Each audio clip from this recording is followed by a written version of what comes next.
3 minutes. Thank you. Good morning, everyone. Thank you, Mr. Chairman, and to the members of this committee for giving me the opportunity to speak with you today. My name is Karoline Leavitt. I am currently a Republican candidate for the nomination in the 1st District, but today I am with you as a concerned lifelong citizen of this state and a former competitive athlete.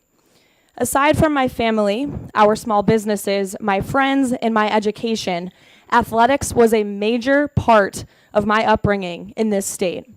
My innate passion for softball and many, many years of hard work earned me an athletic scholarship to compete for the NCAA Division II at St. Anselm College. I spent years making sacrifices and working tirelessly to achieve my athletic goals and compete at the highest level that I possibly could.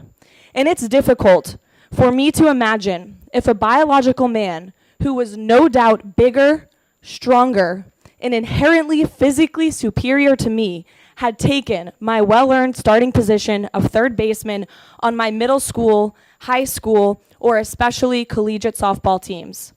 It's difficult for me to imagine as a young woman standing at third base, just feet away from home plate, being forced to face a man as he steps up to the plate to hit the ball.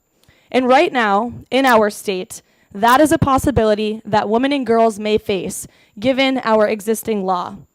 Recently, we have seen many instances of injustices against biological women in athletics as biological men unfairly compete against them and win big time on the track, in the swimming pool, and on the court.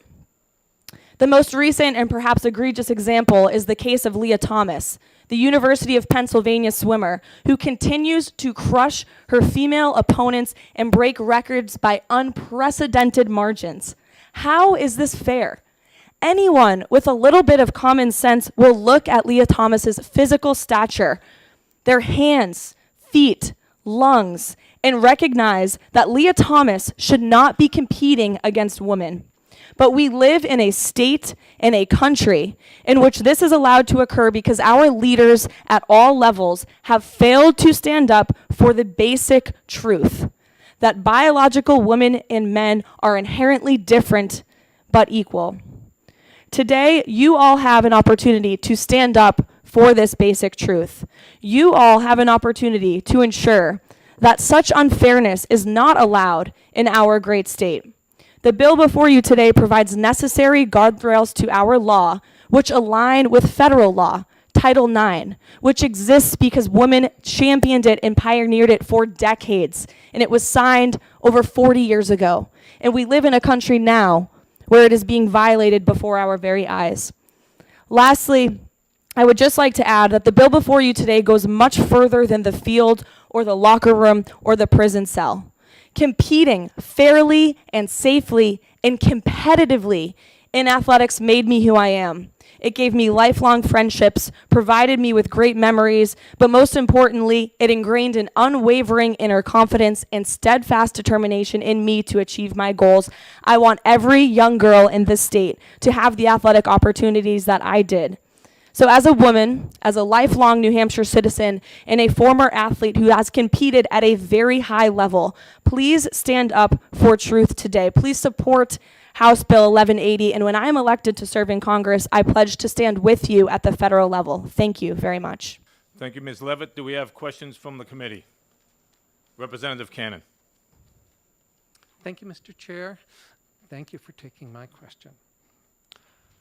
How often in New Hampshire has this been an issue? We certainly have not seen the ramifications of this in our state yet, but as our law stands and as we see the trend of this across the country taking place, I can imagine the floodgates will open. And we have to stop this in its tracks before it occurs. Why should we wait for a young woman to be unfairly competed against on the track, on the softball field, or in the swimming pool? Why should we wait for that unfairness to occur? Why should we not take action now to stand up for the basic truths that I just spoke about? Thank you very much. Any further,